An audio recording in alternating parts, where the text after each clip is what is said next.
ফাতিমা রাদিয়াল্লাহু তাআলা আনহা বিশ্বনবীর কলিজার টুকরা চাচাতো ভাই আলীর সাথে বিয়ে হলো। আলী যখন প্রস্তাব দিল ফাতেমার কাছে, যে বলে, ও ফাতেমা রাজি আছো কিনা? চুপচাপ, কথা কয় না। বিশ্বনবী বুঝলেন রাজি, দুইজনকে বিয়ে পড়িয়ে দিলেন।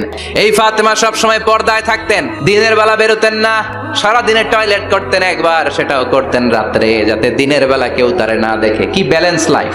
এমন ভাবে চলাফেরা করতো, কোনো পুরুষদের সামনে দিয়ে কখনো যেতেন না।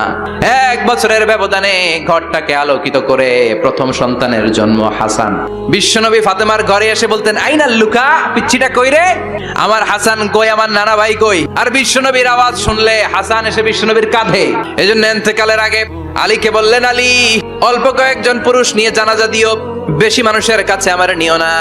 দুনিয়ার বুকে আমি লুকিয়ে লুকিয়ে চলতাম, মরার পরে লুকিয়ে লুকিয়ে আল্লাহর কাছে চলে যেতে চাই। ও মা, এই ফাতেমার জীবনী থেকে আপনার জন্য শিক্ষা হলো পর্দা।